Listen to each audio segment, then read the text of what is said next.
तो चलिए आज हम लोग जो है वर्क एनर्जी थ्योरम के कंसेप्ट को समझते हैं। वर्क एनर्जी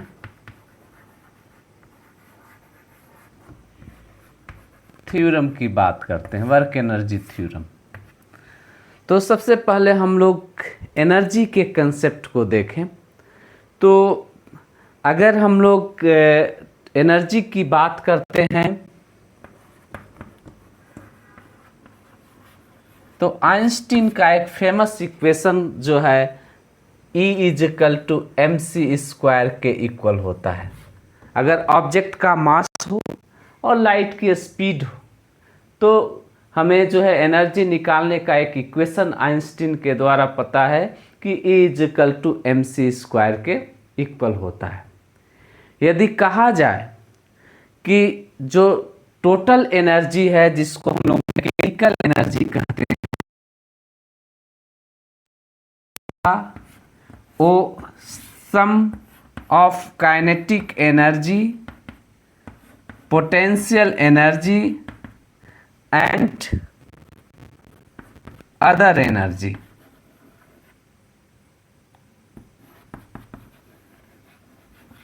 इन तीनों के साथ के इक्वल होता है मैकेनिकल एनर्जी। अदर एनर्जी का रोल जो है नेग्लिजिबल होता है, इसलिए हम लोग कहते हैं कि जो मैकेनिकल एनर्जी है या टोटल एनर्जी कहें वह किसके इक्वल होता है, kinetic energy plus potential energy के इक्वल होता है।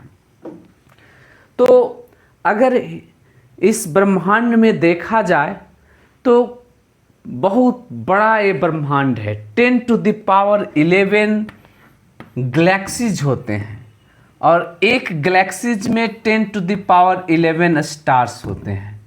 इसका मतलब ये हुआ कि इस ब्रह्मांड में जो है 10⁻22 स्टार्स हैं और उनमें से एक स्टार जो है हम सूर्य को कंसीडर कर रहे हैं और उसके जो है 9 ग्रह हैं और उसमें से जो है हम लोग जो है पृथ्वी एक प्लैनेट्स है और उस पृथ्वी का यदि देखा जाए तो 3 हिस्सा जल है और 1 हिस्सा भूमि है और उस 1 हिस्सा भूमि को भी हम लोग पूरी अच्छे तरीके से समझ नहीं पाते हैं।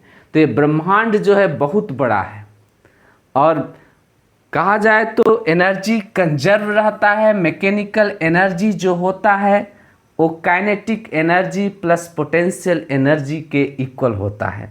यानी इस ब्रह्मांड को जो है चलाने के लिए एक एनर्जी होता है जिसको हम लोग गॉड कहते हैं और वह एनर्जी कंजर्व है।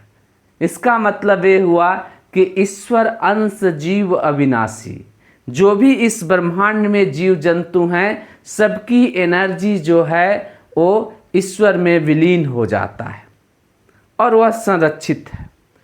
तो यदि इस मैकेनिकल एनर्जी को जो टोटल एनर्जी है काइनेटिक प्लस पोटेंशियल या अदर एनर्जी सबका सम जो है मैकेनिकल एनर्जी है, तो यदि हिंदू रिलीजन की बात करें इसको हम गॉड, मैकेनिकल एनर्जी को हम क्या नाम दे रहे हैं, गॉड से डिनोट कर रहे हैं।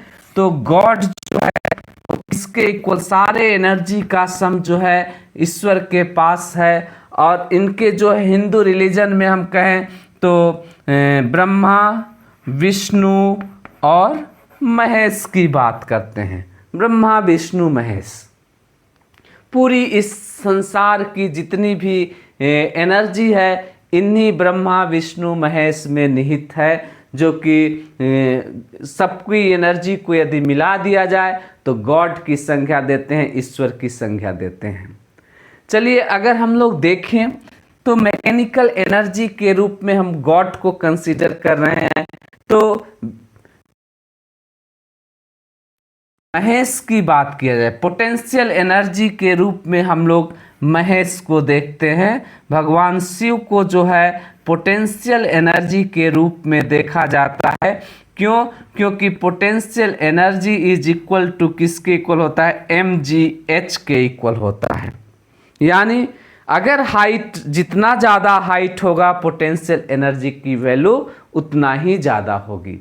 तो अगर कहा जाए कि महेश भगवान शिव की जो निवास स्थान है तो वह कैलाश पर्वत है, जो कि धरती से काफ़ी ऊंचा 8,848 मीटर की ऊंचाई पे जो है इनका निवास स्थान है। तो इनकी ताकत वही है कि वह जो है हमसे काफ़ी ऊंचाई पे हैं, तो पोटेंशियल एनर्जी को रिप्रेजेंट करते हैं। जितना ज़्यादा एच होगा पोटेंशियल एनर्जी का मान उतना ही ग्रेटर होगा। भगवान विष्णु को जो है काइनेटिक एनर्जी से रिप्रेजेंट करते हैं। काइनेटिक एनर्जी जो होता है किसके इक्वल, हाफ mv² के इक्वल होता है। यानी अगर भगवान विष्णु की ताकत को देखा जाए तो उनकी ताकत क्या है, सुदर्शन चक्र है। सुदर्शन चक्र जितना तेज घूमेगा उतनी ही उनकी क्षमता ज़्यादा होगा। जिस प्रकार से वेलोसिटी जितना ज़्यादा होगी उतना ही काइनेटिक एनर्जी का मान होगा। ठीक उसी प्रकार से भगवान विष्णु की जो ताकत है सुदर्शन चक्र है, और उस चक्र की वेलोसिटी जितना ज़्यादा है उनकी ताकत उतना ही ज़्यादा है। तो इसलिए भगवान विष्णु को जो है हम लोग काइनेटिक एनर्जी से रिप्रेजेंट करते हैं। और ब्रह्मा जी को जो है उनको देखते हैं, उनको अदर एनर्जी के रूप में कंसीडर किया जाता है। जैसे अदर एनर्जी की बात करें तो प्रेशर के कारण एनर्जी हो, तो अगर कहा जाए कि इनकी एनर्जी रोल देखते हैं, अगर हम लोग हिंदू रिलीजन में रोल देखें तो जनरली भगवान विष्णु और महेश के जो है एनर्जी को हम लोग कंसीडर करते हैं। जो ब्रह्मा जी हैं वह सृष्टि में संतुलन स्थापित करने का काम करते हैं। अगर उनकी प्रतिबिंब को देखा जाए तो उनको जो है बुजुर्ग के रूप में दिखाया गया है। तो घर में जो बुजुर्ग लोग होते हैं वो उनका काम होता है कि सामंजस्य स्थापित करना, और किसी अगर अपने अनुभव से जो है परिवार को जो है संरक्षित करके रखना और आगे बढ़ाना होता है। उसी प्रकार से यदि एनर्जी का संतुलन हो, पावर का यदि संतुलन में दिक्कत आती है तो भगवान विष्णु जो ब्रह्मा जी हैं वह सृष्टि को संतुलित करते हैं और महेश और विष्णु के बीच में जो है सामंजस्य स्थापित करने का कार्य करते हैं। तो अगर हिंदू रिलीजन से हम इस मैकेनिकल एनर्जी या टोटल एनर्जी को समझ पा रहे हैं तो हमने जो है काइनेटिक एनर्जी को भगवान विष्णु से संज्ञा दिए और पोटेंशियल एनर्जी को भगवान शिव से और अदर एनर्जी को ब्रह्मा जी से जो है, और इन सभी एनर्जी को यदि समाहित कर दिया जाए तो उसे हम लोग जो है गॉड ईश्वर की संज्ञा दे रहे हैं, जो कि काइनेटिक एनर्जी और पोटेंशियल एनर्जी के सम को हम लोग क्या बोलते हैं, मैकेनिकल एनर्जी बोलते हैं। चलिए, ये हमारा बेसिक कंसेप्ट है। अगर हम समझने का देखें एनर्जी का, तो और एनर्जी निकालने का फार्मूला E=mc² होता है। यदि कहा जाए कि फिजिक्स में यदि कोई ऑब्जेक्ट जो है मोशन में हो या वह डांसिंग कर रहा है या दौड़ता हुआ व्यक्ति को कहें, तो जो रेस्ट ऑब्जेक्ट के आइडेंटिकल रेस्ट ऑब्जेक्ट के तुलना में जो है वो जो गतिमान ऑब्जेक्ट है उसकी एनर्जी जो है वो एनर्जेटिक कहलाता है और उसकी काइनेटिक एनर्जी ग्रेटर होती है। तो चलिए हम लोग काइनेटिक एनर्जी को ध्यान देते हैं और उसी से हम लोग वर्क एनर्जी थ्योरम की ओर आगे बढ़ेंगे। तो काइनेटिक एनर्जी जो है निकालने का जो फार्मूला होता है, काइनेटिक एनर्जी जिसको हम लोग K से डिनोट करें तो K बराबर जो होगा किसके इक्वल होगा, हाफ mv² के इक्वल होता है। और चूंकि एक काइनेटिक एनर्जी किन बातों पे निर्भर करेगा, किन पे इनकी डिपेंडेंसी है, तो काइनेटिक एनर्जी डिपेंड करेगा वेलोसिटी पे। यदि वेलोसिटी का मान इंक्रीज करे, जहाँ कहीं वेलोसिटी यदि इंक्रीज करेगा तो काइनेटिक एनर्जी भी क्या होगा, इंक्रीज होगा। और ये कब इंक्रीज करेगा, वेलोसिटी कब इंक्रीज करेगा, तो यदि देखा जाए एग्जाम्पल स्वरूप तो g जो ग्रेविटेशनल एक्सीलरेशन है जी अपने तरफ पृथ्वी किसी चीज़ को खींचती है, अगर इसी डायरेक्शन में वेलोसिटी हो, ऑब्जेक्ट का मोशन हो, इस परिस्थिति में जो है वेलोसिटी क्या हो जाएगा, इंक्रीज करेगा और काइनेटिक एनर्जी भी इंक्रीज कर जाएगा। और यदि वेलोसिटी का वैल्यू डिक्रीज करेगा, इस इक्वेशन से देखें, यदि वेलोसिटी डिक्रीज होगा तो काइनेटिक एनर्जी भी क्या हो जाएगा, डिक्रीज होगा।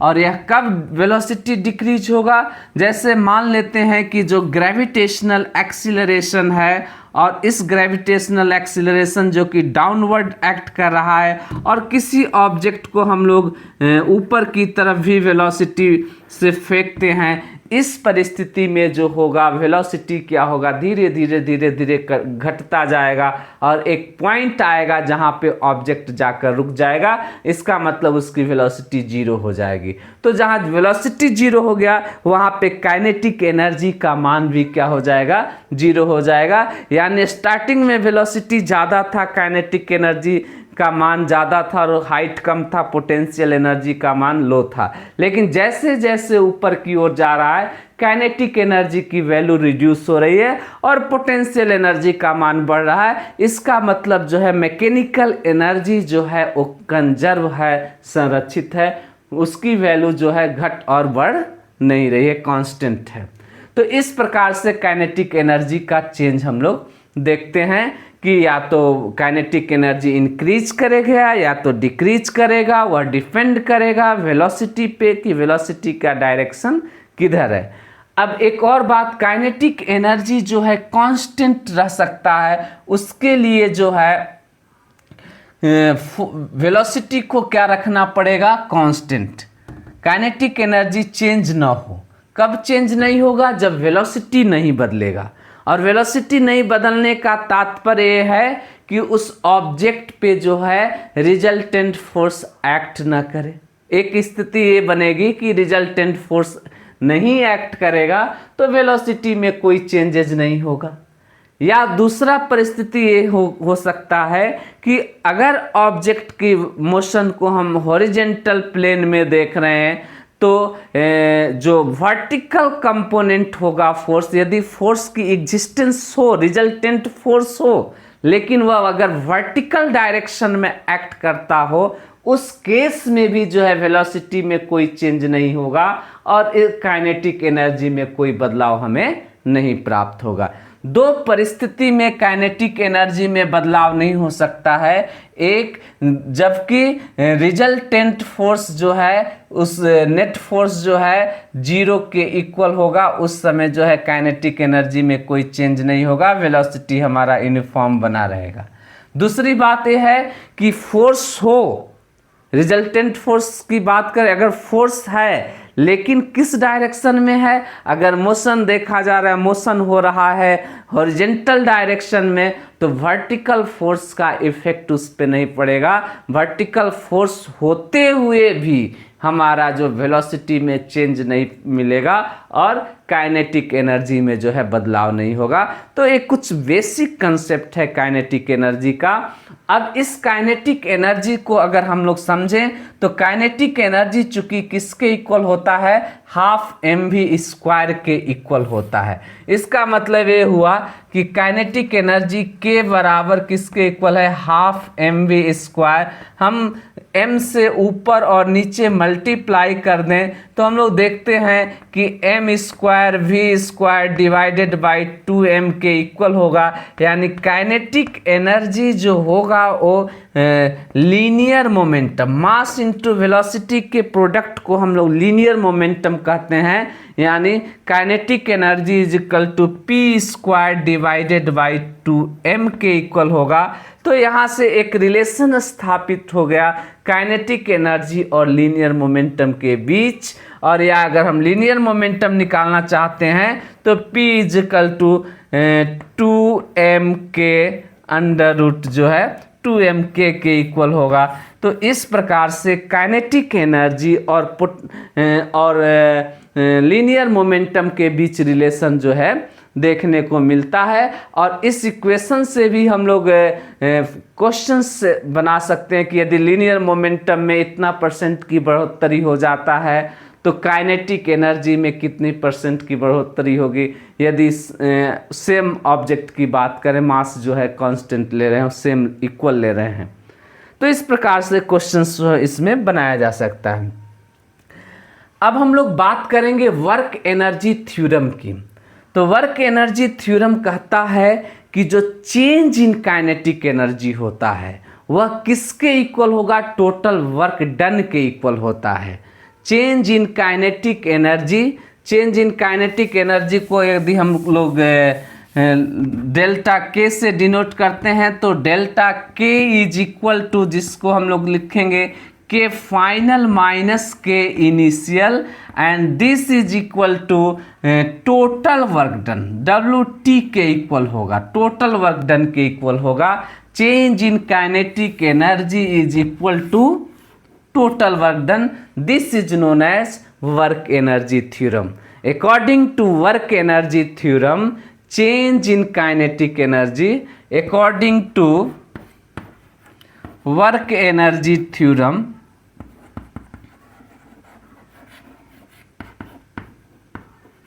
change in kinetic energy,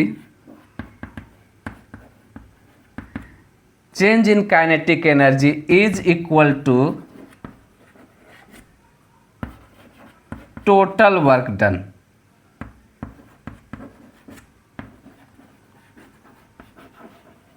total work done के इक्वल होता है। यही वर्क एनर्जी थ्योरम कहता है कि जो काइनेटिक एनर्जी का चेंज होगा वह किसके इक्वल होगा, टोटल वर्क डन के इक्वल होगा। टोटल वर्क डन का मतलब होता है कि किसी सिस्टम में यदि हम कहते हैं कि कई सारे कॉन्स्टिट्यूएंट इंडिविजुअल पार्टिकल्स हों या ऑब्जेक्ट हों और सबका फोर्स डिफरेंट डिफरेंट हो, तो किसी एक इंडिविजुअल फोर्स के कारण वर्क डन जो होगा वह टोटल वर्क डन नहीं कहलाएगा। पूरे सिस्टम के कारण, हर एक जो हमारे कॉन्स्टिट्यूएंट्स पार्टिकल्स हैं सबके जो फोर्स को कंसीडर करें और उसके कारण जो वर्क डन होगा उसको हम लोग क्या कहते हैं, टोटल वर्क डन कहते हैं। यदि मान लेते हैं कि किसी सिस्टम में जो डिस्प्लेसमेंट dr देखने को मिले और उस सिस्टम में टोटल फोर्स हो जिसको हम F कहते हैं, तो F इजिकल टू, यदि सिस्टम में F1 plus F2 and dot dot dot dot n force हैं तो Fn, इन सब का सम जो है टोटल फोर्स कहला रहा है। तो इस टोटल फोर्स के कारण जो वर्क डन होगा जिसको हम कहेंगे W total, this is equal to integral F1 plus F2 plus dot dot dot Fn into dr के इक्वल होगा। Wt is not equal to integral F1 into dr। ये जो है ये हमारा जो है चेंज इन काइनेटिक एनर्जी नहीं कहलाएगा। हर एक इंडिविजुअल फोर्स के कारण जो है जो इंडिविजुअल वर्क डन होते जा रहा है, सारे उस इंडिविजुअल वर्क डन को यदि जोड़ दिया जाए तो उस वर्क डन को हम लोग क्या कहते हैं, टोटल वर्क डन कहते हैं। यानी work done by the conservative force या plus work done by the non conservative force and work done by the external force, इन सब का सम जो होगा उसको हम लोग टोटल वर्क डन कहेंगे। और वो किसके इक्वल होगा, चेंज इन काइनेटिक एनर्जी के इक्वल होगा। W टोटल का मतलब है work done by the conservative force plus work done by the non conservative force plus work done by the external force, इन सब के कारण जो है हमारा सभी वर्क डन को हम ऐड कर लेते हैं तो यह किसके इक्वल होगा, टोटल वर्क डन के इक्वल होगा। और ये थ्योरम कहता है कि चेंज इन काइनेटिक एनर्जी जो होता है वह टोटल वर्क डन के इक्वल होता है। चलिए अब हम लोग इसी काइनेटिक एनर्जी के इक्वेशन से जो है इस थ्योरम को हम लोग ऑब्टेन करने का प्रयास करते हैं। तो काइनेटिक एनर्जी जो है, kinetic energy is equal to half mv square है, differentiating both side, with respect to t के टाइम के रिस्पेक्ट में हम क्या करते हैं, डिफ्रेंशिएट करते हैं दोनों तरफ, यानी this D K by D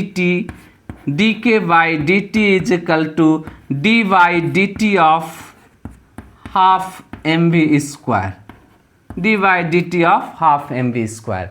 देखिए अब हम जब टाइम के रिस्पेक्ट में डिफ्रेंशिएट कर रहे हैं तो जो भी कांस्टेंट है जो टाइम के साथ चेंज ना हो उसको हम डिफ्रेंशिएशन से बाहर निकाल लेते हैं। मास हो या हाफ की बात करें तो हमारा टाइम के साथ कोई बदलाव नहीं हो रहा है। यदि ये डस्टर जो है 10 ग्राम का आज है तो कल भी 10 ग्राम का होगा, परसों भी 10 ग्राम का होगा, यानी मास में चेंजेज हमें नहीं मिल रहा है टाइम के साथ। तो एक कांस्टेंट ट्रीट कर रहे हैं तो इसमें से बाहर निकाल लेते हैं डिफ्रेंशिएशन से, half M D V by D T जो है D V square by D T. अब देखिए हम लोग डिफ्रेंशिएशन का जो फार्मूला जानते हैं, D by D X of X to the power N is equal to जो होता है N X to the power N minus 1। और फिर चूंकि यह x के रिस्पेक्ट में इसका डिफ्रेंशिएशन किया जा रहा है तो इस x का भी डिफ्रेंशिएशन होगा। अभी तो हम x to the power n का डिफ्रेंशिएशन लिख रहे हैं, N X to the power N minus 1, और यह x dx और x का फंक्शन है तो इस x का डिफ्रेंशिएशन होगा तो x का d by D X of x। तो इसको हम लोग इसी फार्मूले से करें तो यहाँ पावर कितना, n की वैल्यू 1 है तो 1 into X to the power 1 minus 1, यानी 1 into X to the power 0 and this is equal to 1, यानी यहाँ से 1 से मल्टीप्लाई हो जाएगा तो रिजल्ट हमें मिला n X to the power n minus 1। तो सिमिलरली इस हम लोग यहाँ पे डिफ्रेंशिएशन करें, चूंकि वेलोसिटी टाइम का फंक्शन है तो इसलिए इसका डिफ्रेंशिएशन होगा हाफ एम वी स्क्वायर का डिफ्रेंशिएशन n की वैल्यू 2 है तो 2 into V to the power 2 minus 1, and ये वेलोसिटी भी टाइम का फंक्शन है तो इस वेलोसिटी का जो डिफ्रेंशिएशन होगा D V by D T के। देन अब देखिए यहाँ से 2 कैंसिल आउट हो गया, this is equal to M V 2 minus 1 that is V into D V by D T. और हम लोग जानते हैं कि D V by D T क्या होता है, एक्सीलरेशन के इक्वल होता है। देन तब हम लोग जो है रिजल्ट प्राप्त कर पा रहे हैं कि D K by D T is equal to किसके इक्वल है, mass into acceleration m into A into V, this is equal to force, यानी f इंटू वी, f और v का प्रोडक्ट। अब देखिए चूंकि काइनेटिक एनर्जी जो होता है स्केलर क्वांटिटी, एनर्जी जो है स्केलर क्वांटिटी है, जबकि फोर्स और वेलोसिटी वेक्टर क्वांटिटी होता है। तो दो वेक्टर के प्रोडक्ट यदि स्केलर मिल रहा है तो निश्चित रूप से दोनों वेक्टर जो होंगे उनके बीच में कैसा प्रोडक्ट होगा, डॉट प्रोडक्ट होगा। और हम लोग जानते हैं फार्मूला कि a dot v is equal to mod of v cos theta के इक्वल होता है। इसका मतलब ये हुआ कि अगर हम लोग लिखें तो this is equal to f magnitude, force का magnitude, velocity and cos theta. और यहाँ से हमें पता चल रहा है कि जो फोर्स है वह वेलोसिटी, इसको हम लोग इस प्रकार से भी लिख सकते हैं f cos theta into V. जो फोर्स है वेलोसिटी के साथ जो है थीटा एंगल बना रहा है, और इस फोर्स को हम लोग कंपोनेंट के रूप में देखें तो this is known as tangential force के एफ टी इंटू वी के इक्वल होगा क्या, D K by D T जो है, D K by D T is equal to F T into V के इक्वल है। चलिए यदि हम लोग देखें कि जो वेलोसिटी है इसको हम लोग चाहें तो लिख सकते हैं D K by D T जो है हम लोग ऑप्टेंट किए हैं, D K by D T is equal to F dot V की बात कर रहे हैं तो वेलोसिटी को हम लोग लिख सकते हैं change in position with respect to time, यानी this is also written as f d r divided by D T. अब देखिए दोनों तरफ से हम लोग डी टी को अगर हटा दें तो हमें क्या मिलेगा, डी के इज इक्वल टू जो होगा एफ डॉट डी आर के इक्वल होगा। और इस प्रकार से अगर हम लोग इसको ऐड कर दें, इंटायर टोटल वर्क डन निकालना चाहते हैं तो when are is equal to zero हो, when are is equal to zero, उस समय की काइनेटिक एनर्जी को हम लोग कहते हैं कि वो इनिशियल काइनेटिक एनर्जी है। और हम लोग कहते हैं कि व्हेन टोटल हम कैलकुलेट करना चाहते हैं तो when are is equal to R consider कर लें, उस समय की काइनेटिक एनर्जी को हम लोग फाइनल काइनेटिक एनर्जी कहते हैं। तो अब डी के का इंटीग्रेशन हमें मिलेगा के from k i initial limit upper limit के f is equal to from zero से r f dot d r, यानी this is known as total work done.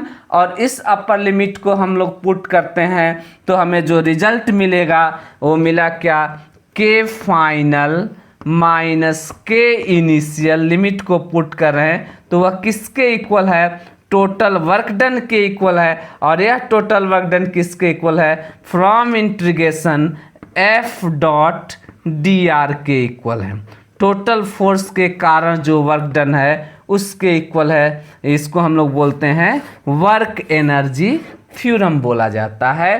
तो सिंपली जो है जो काइनेटिक एनर्जी का जो इक्वेशन है, इसी इक्वेशन को हम लोग डिफ्रेंशिएट करते हैं दोनों तरफ, तो हमें वो रिजल्ट देखने को मिलेगा कि जो चेंज इन काइनेटिक एनर्जी होता है वह टोटल वर्क डन के इक्वल होता है। टोटल वर्क डन कहने का मतलब है कि जो हमारा फोर्स होगा, किसी सिस्टम पे लगने वाले फोर्स को देखें तो उन सभी फोर्सेज का सम को हम लोग कहेंगे टोटल फोर्स, और उसके कारण जो वर्क डन हो रहा है वह टोटल वर्क डन कहलाएगा। या इन अदर वर्ड्स हम लोग कहें, दूसरे शब्दों में टोटल वर्क डन को यदि समझना चाहें तो work done by the conservative force and work done by the non-conservative force and work done by the external force, तीनों वर्क डन को यदि हम जोड़ लें तो वह हमारा टोटल वर्क डन कहलाएगा। और वह किसके इक्वल होगा, चेंज इन काइनेटिक एनर्जी के इक्वल होगा। तो इस प्रकार से हम लोग वर्क एनर्जी थ्योरम को समझ पाते हैं और यह बेहद इम्पॉर्टेंट थ्योरम है। नेक्स्ट अगर हम टॉपिक की बात करेंगे तो कंजर्वेटिव और नॉन कंजर्वेटिव कंसेप्ट को समझेंगे। तो आई होप कि आप वर्क एनर्जी थ्योरम को समझ पाए हैं। Thank you.